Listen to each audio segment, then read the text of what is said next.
And then the detectives were there, and Russell introduced me, just said that this police officer would like to, or this detective would like to ask you a couple questions. And so I said, sure, whatever. I walked into seeing the policeman, and that was more upsetting to me because I knew something really bad had happened, but I didn't know what. And it was a case of just, sure, whatever anybody could do to help. So they asked my name, asked me how I knew Cathy and little stuff like that.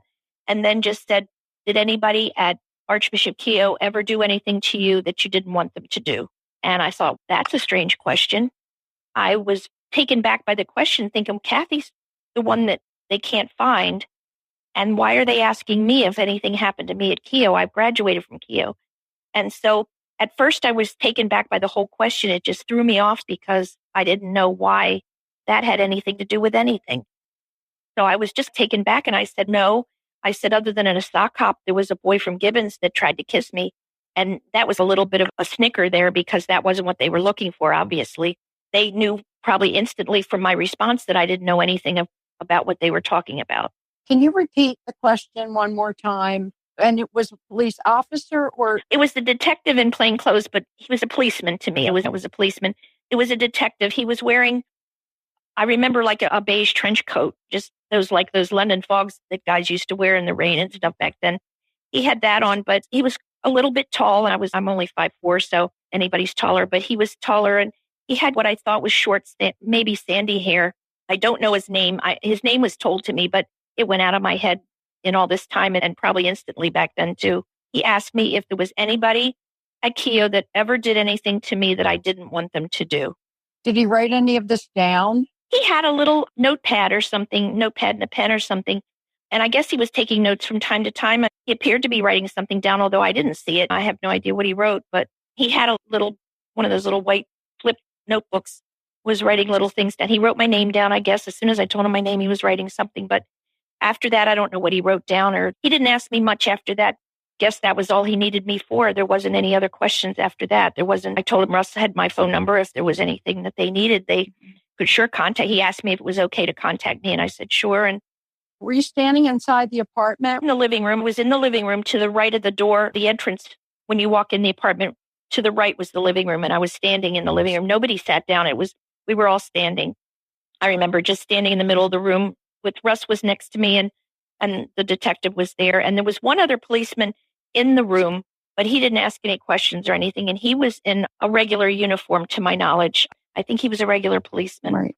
Now, you just said that Russ was next to you. Yeah, she was standing there when I was talking to him.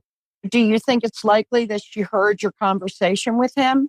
I'm sure. Yeah, because she was standing there with me because she knew I'd be scared with the police and with this getting bigger than here it is. She went out shopping, and then she hadn't come home, and then I didn't hear anything more. So initially in the morning, until I talked to her, and then I went over. I knew something then was wrong, but I didn't grasp the severity of it until I was there. So she just stayed there with me while we were talking. And say you're really certain that she would have heard that officer ask that question. I'm fairly certain because she was right with me. Yeah. Okay. I don't remember her wandering off or doing anything else during that time. It was a brief encounter. I can't say that the conversation lasted more than 5 minutes. It was brief. And there were other people milling around. I think everybody there in that room that morning just wanted to do something to help. I know that we said a million times, nobody would want to hurt Cathy. Who would want to hurt her? That was the biggest thing. It's like, why isn't she home now? And I can't imagine anybody wanting to hurt Cathy. And so that was the biggest bafflement for me. And just the conversation I was having is, who'd want to hurt her? Nobody. This was Saturday morning. So do you remember how long you stayed or what you did the rest of the day? It was busy with the people around. And I think I was there for a little while with Russ, just sitting, but not doing anything. We didn't know what to do at that point. We were just staying by the phone and just seeing what we should do next. There wasn't any, we didn't want to go out in case she came back. If there was something, if we got a phone call from somebody, Russ wanted to stay there. Nobody went anywhere. We didn't do anything. I went home. I'm trying to think if my mother or my father came over anytime during that period. My mother may have, because she would have wanted to probably bring food, knowing her. She was always trying to take care of them with stuff like that. But I can't really recall. It's just vague memory that I don't have. I just remember being there, and I knew that I drove my car over. I can't really recall how long I stayed. I didn't rush right out the door after they talked to me. I know that. I remember sitting down and just seeing the activities going on around. Not much after that. I just think I think Jerry and Pete must have stayed with her because I wouldn't have left her alone in there. She wasn't alone when I left. And so there were people there. And by that time, I think word was spreading that something had happened to Cathy and that she was missing. So I would imagine some of the people that were there were friends of hers, that maybe other students, I just can't remember the exact people that showed up. But to my knowledge, Russ didn't go anywhere that day. And how did her demeanor, how was she during the day? Was she more, you aware of her being more stressed or crying? No, she was not crying. She did not cry. I can't recall her crying. Russ was always a very strong person and very kept her emotions inside. She could be upset about something, but she could have had a bad day at work, but she wouldn't bring it home and start saying how bad her day was and complain. That wasn't her at all. We pretty much would just talk about our just plans that maybe we were making or what we wanted to do or a project she was working on or just something. And it was never, you would never know if she had the worst day in the world. She just didn't carry it with her. And her concern for Cathy was definite. We knew she was concerned and worried, but she wasn't panicked and she wasn't crying and emotional to where you couldn't focus. She was definitely working with the policeman and asking this, or the detectives asking if there was anything else they needed, or I know she gave them her phone numbers, and they knew that they could reach her. And I'm sure she must have sat and talked with them before I was even there. And I know they were there the night before. So I'm sure she told them everything she could. But looking back, I'm guessing that either she knew something that had gone on with Cathy. Maybe Cathy confided in her, which wouldn't be unusual. They're roommates and they're friends. And possibly she knew something, spoke to the detectives, and the detective's way of finding out was to ask me, a former student of Archbishop Keogh, if I possibly could have been one of the victims maybe and just had never said anything. But because of my answers, I never had nothing bad ever happened to me at Keogh. So I didn't even know anybody that I didn't know this was going on. Oh my gosh, I couldn't have imagined it back then. Someone must have let on, unless the policeman himself already knew of things that were going on over there and was trying to see if I was part of it. Were you aware of him asking any other young people or students who were there the same questions? No, I can't recall anybody else my age that was there. I can't think of anybody offhand that just no faces are coming into my brain. I just remember there were people there, but I can't remember who they were. To be honest, I just like looking back that far, I imagine I must have been in some kind of shock hearing, knowing all this had happened. And so walking in and seeing all these people, it was a blur. And then I was simply trying to cooperate and answer what I could do to help in the short little contact I had that week. There really wasn't anything else I could contribute. I wasn't part of anything sinister that was going on over there at all. And so I was no help in that department at all. I knew nothing. And looking back at it now in hindsight, once again, I can say someone had to know in order to tell the policeman what to ask me. But yet, I don't know that for sure either. I never got over the next 4 years after this that I stayed close to Russ. We never discussed it. And I never had any thought in my mind ever that she would have ever known anything about it. I felt she was just as distressed when Cathy was missing as anybody was, and was still at a total loss as to where she could be. Did the police ever get in touch with you again after that one time? Nope. No, I never had any discussions or anything directly with anybody. No, I only heard what I heard through newspaper accounts. There were so many articles written about this, especially after her body was found. And so I would read about things that they had discovered, or like her body, and investigations that were ongoing, but nobody ever contacted me and said anything after that. When you heard about her being found, what did you do? Oh my gosh. I was just knew after 2 months had gone by, or a little more than 2 months, that it was not good. We knew we kept thinking, my mother and I would say to each other, what could have happened to Cathy and who could have done something so horrible to her? And we didn't know. And so when we did hear that she had passed and that they had found her, it was horror at first because of the condition they found her was in a dump, essentially, a landfill or a dump or whatever. And so it was heartbreaking to find that she had been out there in the cold and that entire winter, and we didn't know it. And she was so close by. To us, we were in Arbutus, and this place wasn't all that far away. And to think that she was within reach and we couldn't find her, it was devastation to begin with, and sorrow, and then anger because somebody had done this and wanting to find out who did. And our constant thoughts were, who would hurt her? Nobody that knew her would ever hurt her. And back then, murders weren't something that were every day of the week. It wasn't something that crime wasn't like it is today. It was just so much more shocking. Was Russ still living in that apartment? Did you go over when you heard about it? She still was in the apartment. I don't remember. Yes. And I don't remember. This is terrible. She was still in that apartment, I believe. But soon after, she moved to another apartment on the second floor of the building next door and stayed in that apartment for quite some time, for the whole time that I knew her and was friends with her. That day is a blur. The day that she was actually found, I can't recall what I did, or I'm sure I must have seen Russ that day because that's the first thing I would have done when they find out. But I can't recall it. I can't pull it up in my brain as to what exactly we did. But through the whole experience of her with the funeral and everything, when they finally released her body and that kind of thing, we were all sad and we were all upset. But Russell, when she would cry by herself, I'm sure in her room, I don't think she always was the strong one around us, trying to make sure we're all okay.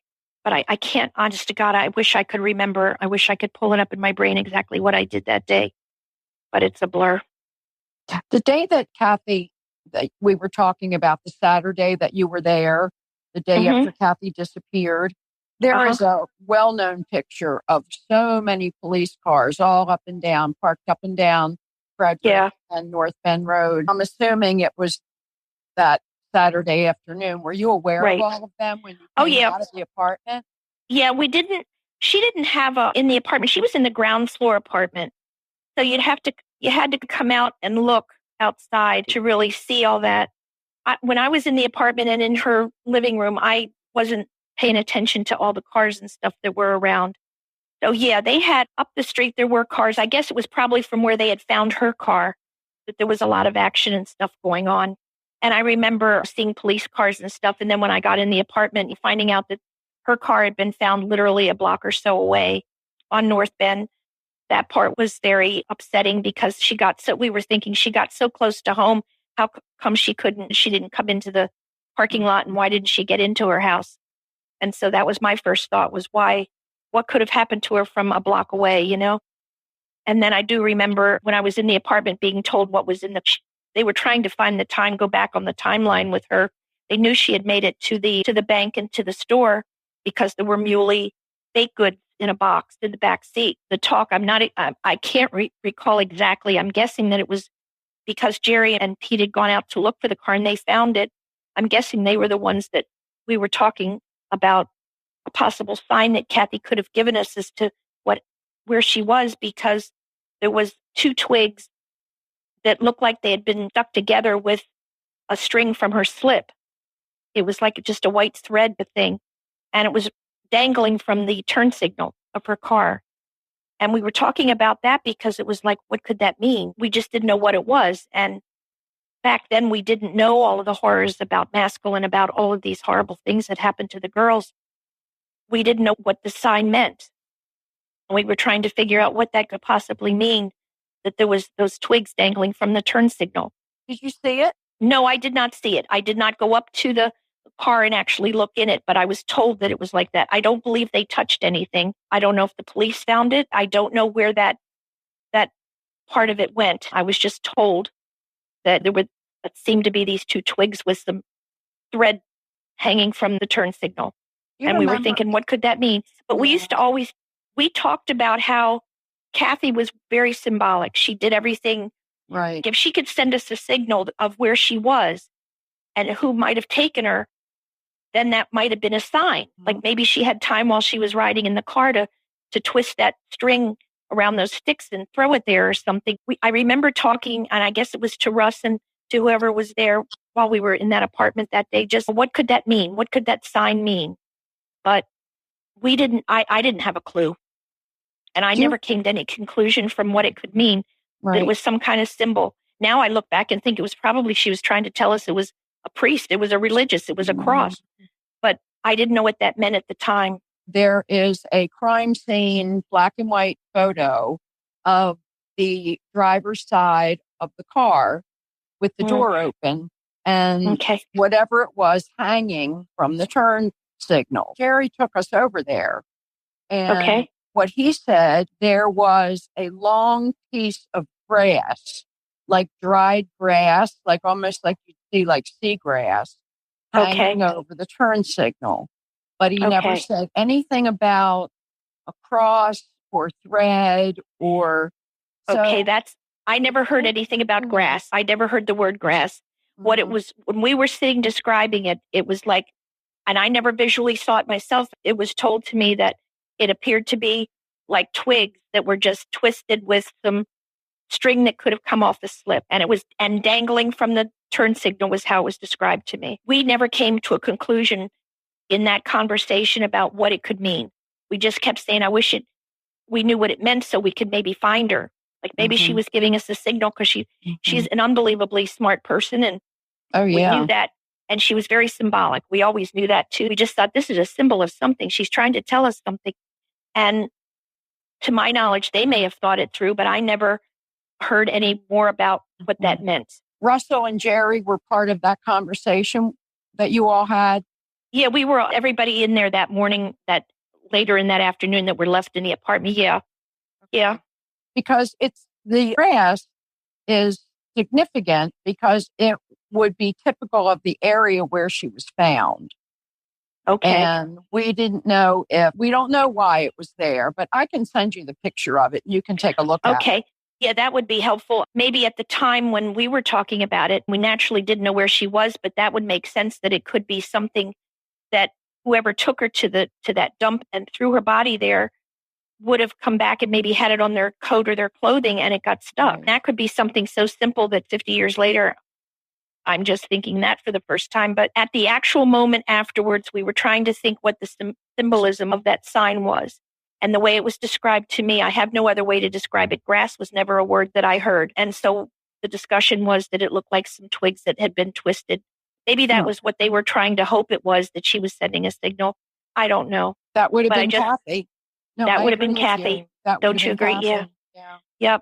And so with the mystery just unfolding on that Saturday morning, I can't think that maybe the discussion went on later on with Russ and the detectives or whoever after they analyzed that grass or whatever it was and came to a conclusion it was something else, but it wasn't anything that I was never part of any discussion about it after that. It was just during that morning when they were discussing that the Muley's baked goods were in there, the buns, they called them pastries or whatever.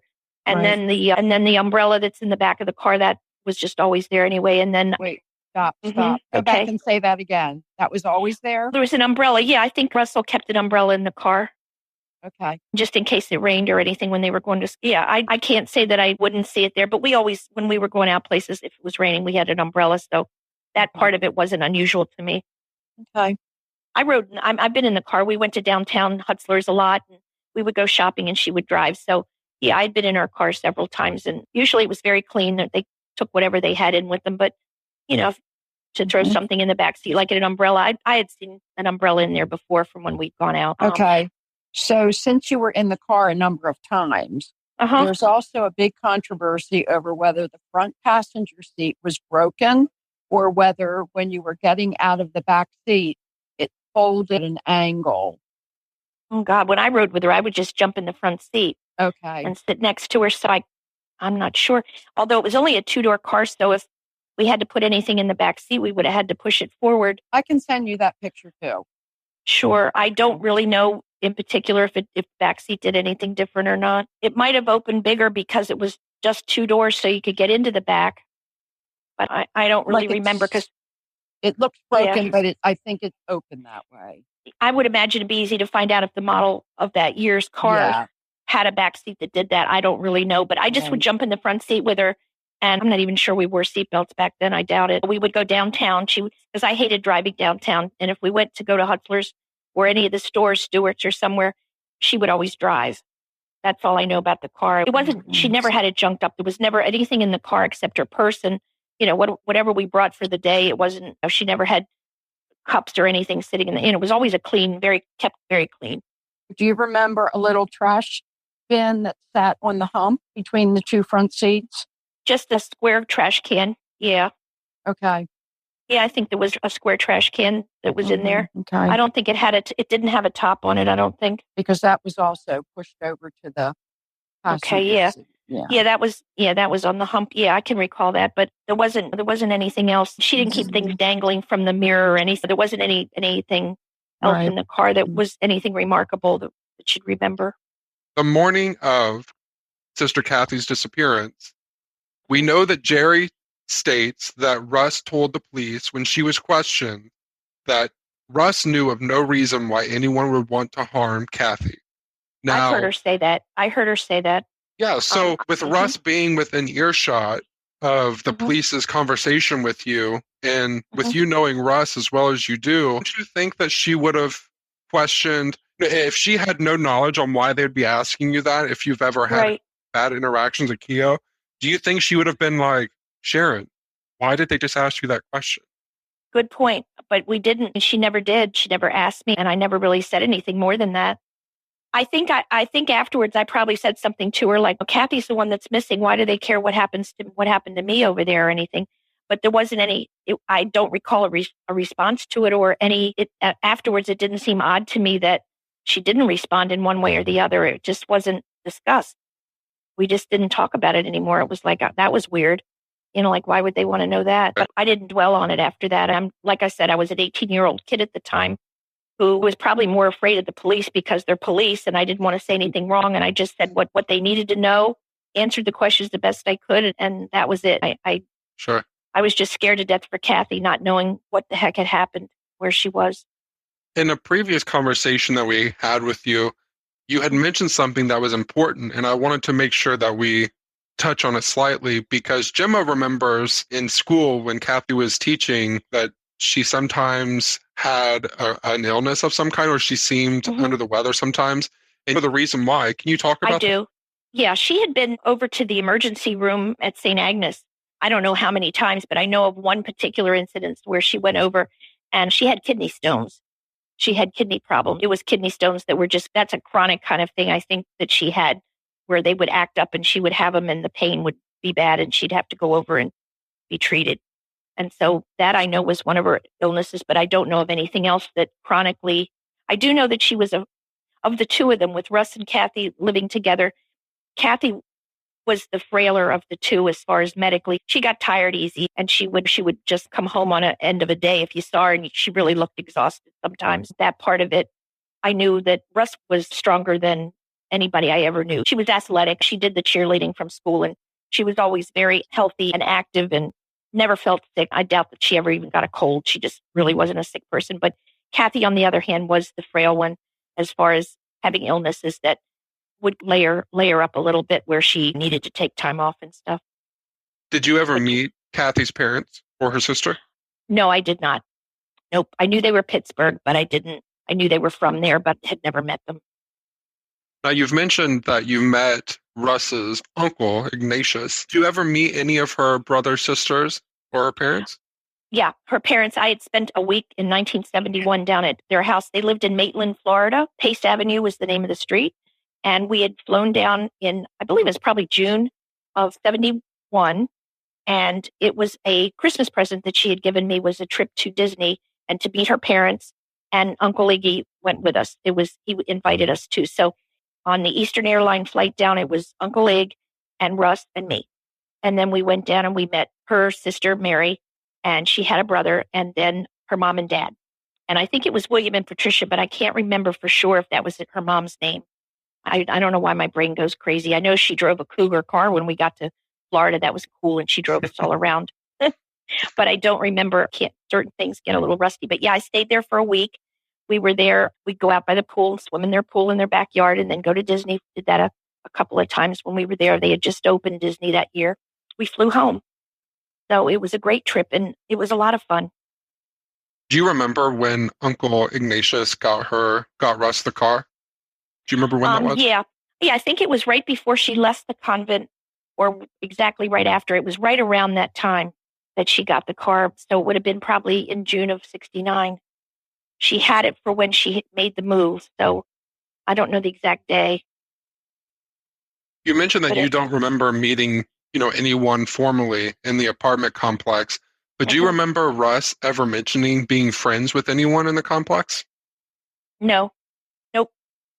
Okay. I never did. I know she had her teacher friends from school.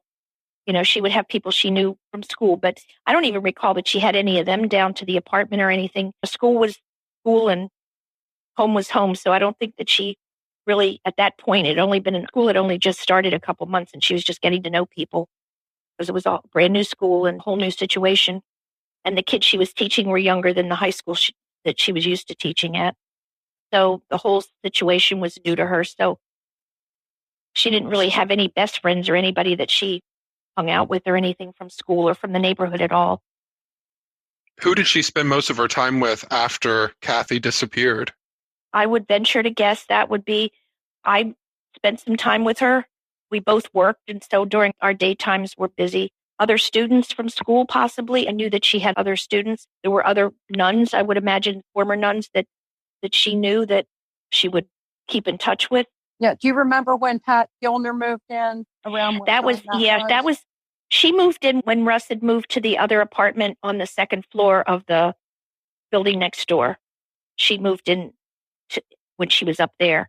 I don't believe that she lived in the one that was in the ground floor, the one that Cathy lived with her. She may have for a short while because she told me how possible it felt like sleeping in the bed that was Cathy's room. Okay. Yeah. Okay. But it might have been a slight overlap, but I remember her mostly from when she was on the second floor because, she was there then with her. And when I'd go over, she'd be home and we would talk, but I don't remember the exact date that she moved in with her.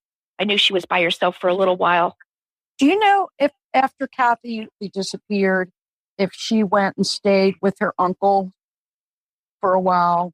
It's possible, but I can't swear to that. I don't know for sure. I don't recall her being gone from her apartment, but it would seem logical that she would do something. I'd be scared to death to stay in an apartment for somebody that's missing. But that period of time, for some reason, is a mystery. Can't recall a lot of facts about those 2 months. I don't know why. I don't know whether it's just that it was such a horrible time that I've erased it. I don't know, but I can't. I know I was in touch with her and that we spoke, and I know that I had seen her in that period of time. There wasn't a 2-month period that I wouldn't have seen her. And I do know that she made the move from one place to the second place. I know that would have been for her to be more comfortable not being in the same apartment. And I would imagine she just had to wait for it to be available to move into.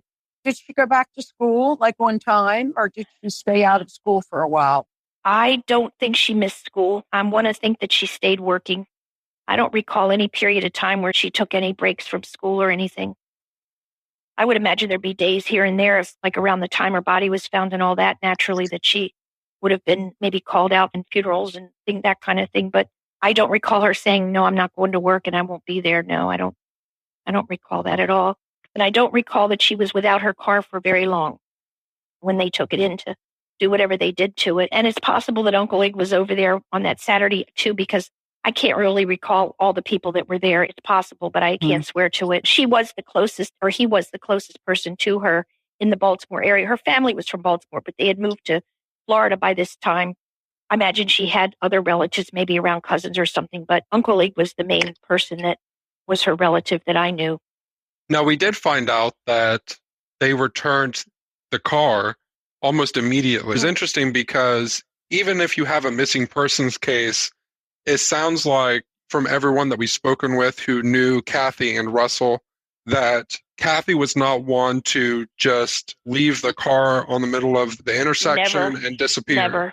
Never. So it's interesting to us when we learned that they returned the car so soon and that they did treat it as a missing person, but not as a missing person case where that person was at danger. Do you have any memory ever before her remains were found of a conversation with Russell about what she felt could have happened to Cathy? I'm assuming she didn't think Cathy just walked up and No, she knew she didn't just walk off. No, if there was any discussions at all, we would just say, I can't imagine what happened. I can't imagine. There's nobody.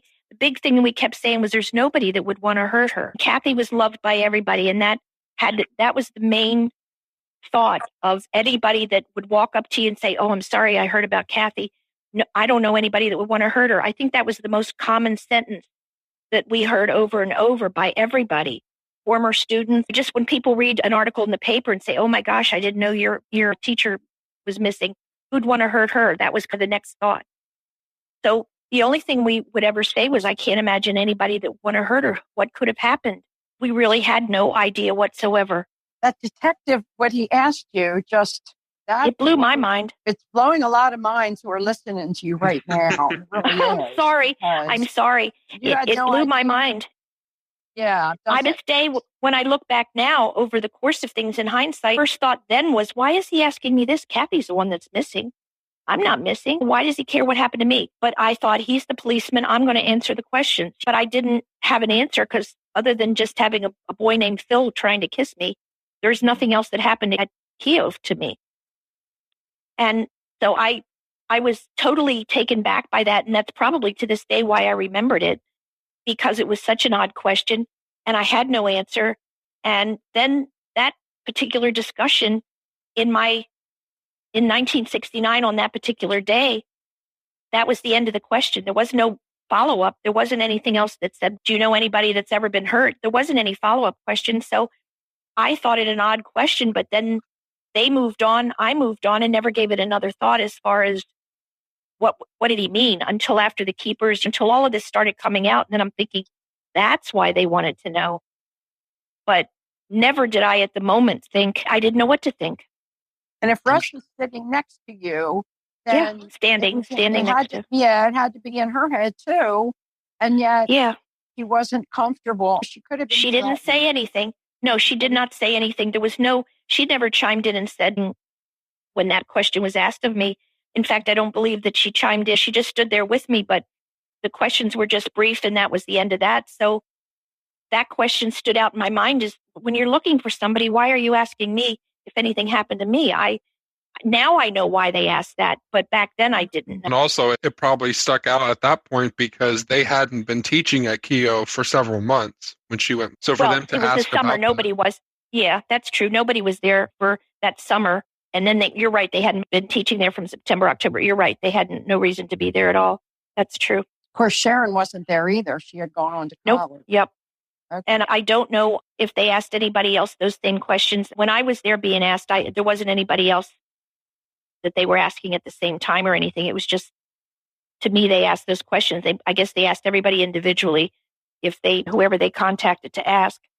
But it wasn't like a group discussion at the time. It was just me and him at that point, with people walking around in the apartment, but not, I think they had made coffee and it was more like a gathering because of the circumstances, but nobody was in a good mood. But it wasn't anything that nobody was crying and hysterical and going nuts or anything. It was just a fact-finding mission by the police at that moment. And they were there gathering their information and the cars were out there. And at that point, I knew they had found the car, but I didn't know what they were doing with it at that point, because I just pulled into the parking lot.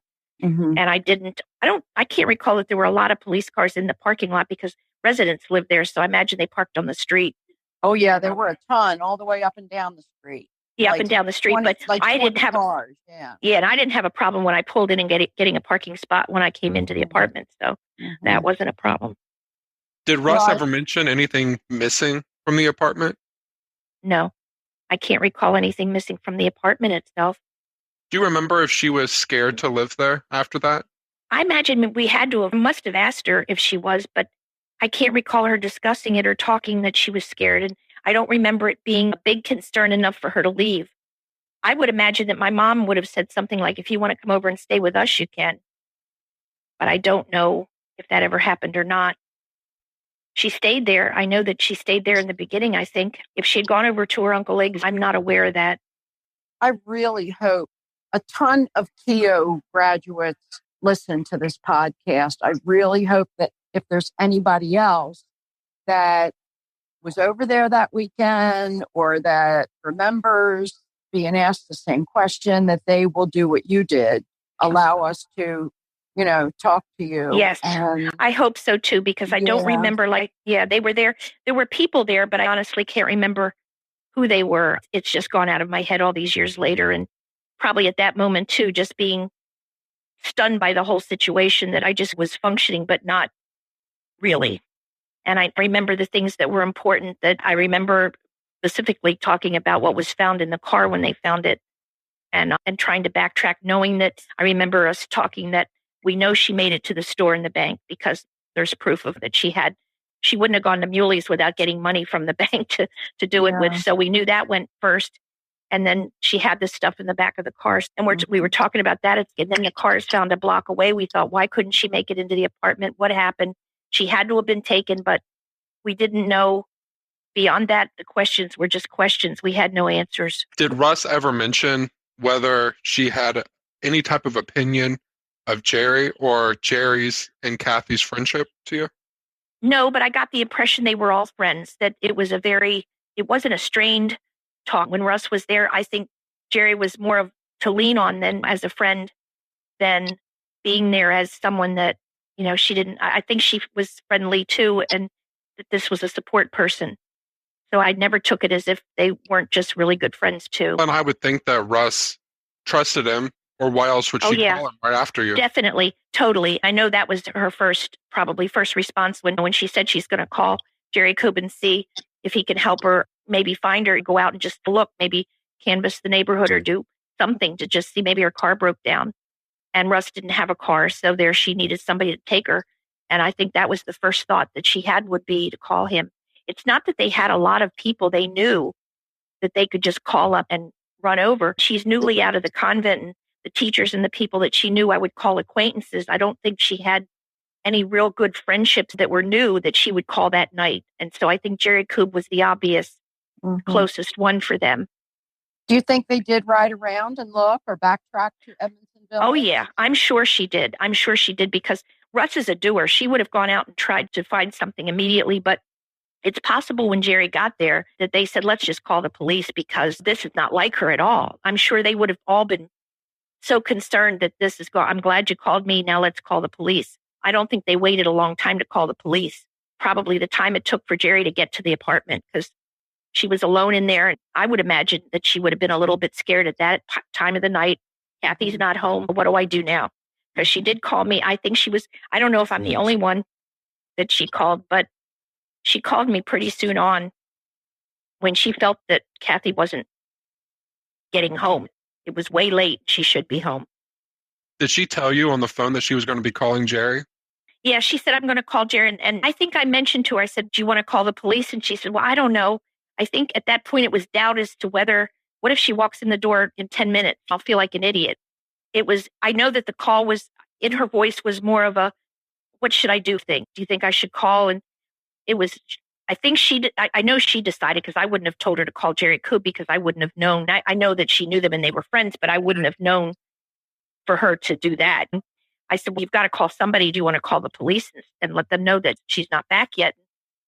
I think at that point, I know when she talked to me, she wanted to just wait a little bit because she thought, well, she still might come home. But she says, but I think I'll call Jerry Coob and see if he'll come over. Maybe we can canvass the neighborhood and just see if she's had, I think car trouble did come up as maybe she had a flat tire and she was trying to get it fixed or something. So, and like I said many times, there's no cell phones back then. Thank heavens we have them now. You can get help so quickly, but back then you couldn't. You had to find your own means. To your knowledge, you don't know, though, for a fact that they actually went out and drove around the neighborhood. I don't know that they drove. No, they could have driven around in his car, but no, I don't know that for sure. But I do know that they went out and walked. I know that they went out and walked to see what they went up the street. I would imagine it was Pete, and it might have been Russ too. At that point, I'm not sure, unless she wanted to stay home in case the phone rang.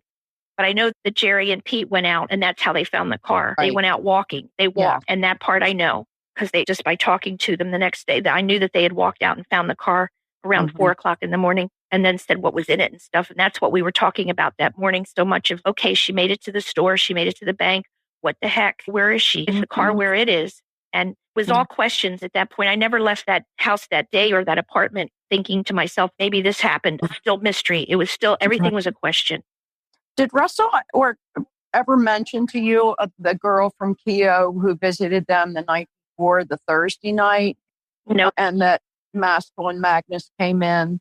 No, I can't. Russell never mentioned that to me. I don't know. I guess I've heard it from, I don't know whether it's been I don't know whether it was in the Keepers or if you guys mentioned, I don't know. We've I didn't name anonymous.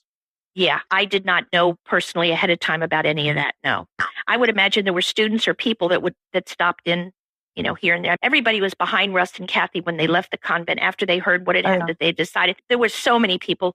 I imagine that offered their help and went over, and that happened a lot and stuff. But I never knew about, unless I happened to be there and somebody would drop in. I wouldn't know. It wasn't something that would come up.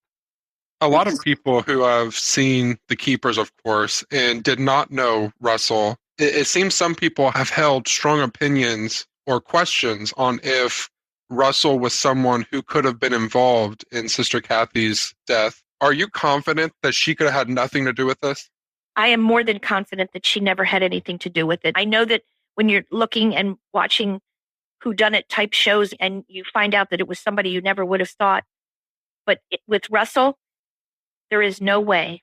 Russell and Cathy had a friendship, and if anything, she would have maybe been the next victim. I can't imagine.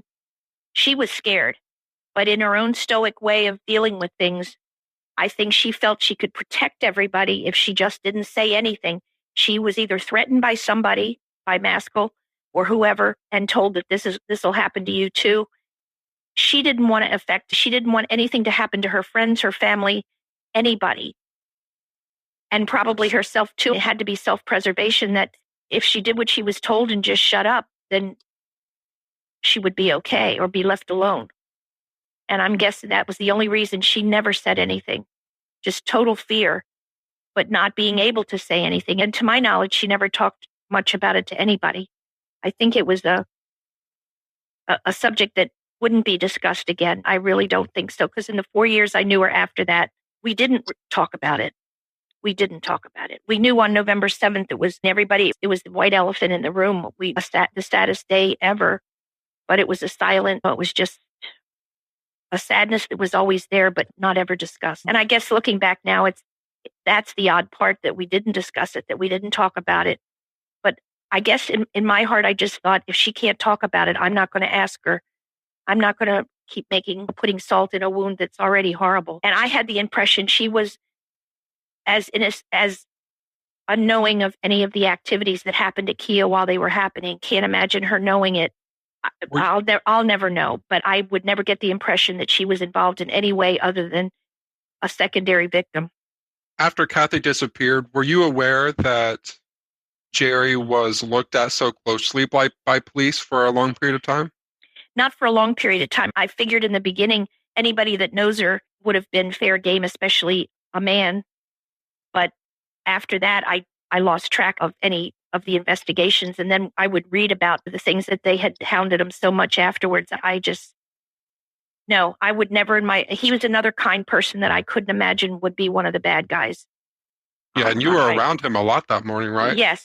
Yeah. No, I could never have even pictured that he was anything other than devastated, but I could never imagine that he'd be anywhere near involved. No, he would pace. I mean, when he was in the apartment, there was a lot of pacing going on and people just walking around. There was no hysterics, no breaking down. There wasn't anybody. It was the calmest. I think because that Saturday, there was still hope. You still could think that maybe they'll find her and she'll be okay.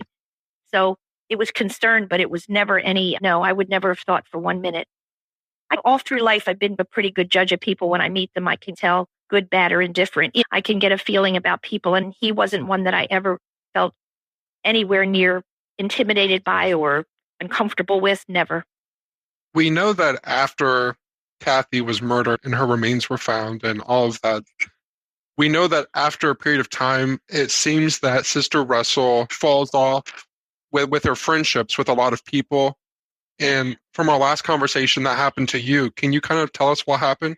That did happen. We were very close. In fact, she helped me plan my wedding.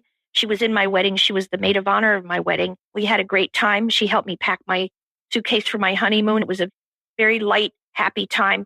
But then when I came back from my honeymoon and we had our apartment and I saw Russ and heard from her less, and I still would talk to her. I'd still see her here and there. But basically, I think she felt, okay, they're married now and they don't need a third wheel hanging on. Russ wasn't dating anybody. And I know that she would have loved to, I'm sure. But I think she just pulled away and started having her own life in a different way. And we weren't I wouldn't say best friends anymore. Not that we weren't best friends. In my heart, she's always my best friend. But yet it was different. And she did trail off and pull away a little bit. The last contact I had with her was my birthday, February 28th, 1974. She left a present on we had a second floor apartment it was a 2-story building and just 2 apartments, one on the bottom floor, one on the second floor. And she brought a wrapped gift and left it on my doorstep. Didn't knock, didn't come in, just left the gift and a card. And that was the last time I ever saw her as face to face. I tried calling her. I'd gone to work for a doctor's office in Arbutus. And a lot of the students that I went to school with were having kids and coming in. And I would hear things here and there. Did you hear Russ got married? And did you hear she has a child? And it was through a couple of years, I was hearing like she had a life that I was not part of. She didn't call and invite me to the wedding or anything. I had no idea. So that was a very sad time for me. But later on, I found, as in last year, when I was packing my house up to move here, my husband came across a Christmas card from Russell to me. The envelope was missing, but the card was in beautiful shape. She said he found it down in our basement. I just was floored by it because it was from Russell, and it was probably the Christmas of 1974. I don't know if you want me to read it, but she definitely shares a lot of herself, and I don't think she ever meant to not stay close to me. I think it happened over just her pulling away a little bit because I was married. And when I hadn't heard from her, I stopped calling her. So it became one of these accidents. We parted ways, but didn't know we were each parting ways. But when I saw this card last year, it brought me to tears because she was telling me in this card that she had met her future husband, John Welch, and that he had been a former teacher at Spalding High School where she was then teaching. And that they planned to be married in June at St. Mary's Seminary Chapel. And she told me that, she says, you know how much I've wanted this and I've never been happier. And then she just went on to say that he's a great person and she's really lucky. And that she had known him for 7 years and they had just started dating that June before she got engaged on her birthday in November. And so the last thing that she wrote to me, she said, I'm sorry I didn't keep in touch with you after Easter. And she wrote 3 little dots after that on the card. And she said, hope you're both well and things are good for you. And I hope to see you. And she signed it, Love, Russ. But I never saw this card until last year. And when I did, oh my God, this particular card changed my life because I thought, had I gotten it in that Christmas, I don't know how it got misplaced or where it was, but it surfaced beautifully last year and I was able to find it. She didn't drop me like I thought she had. Things just happened. I guess that's all I can say.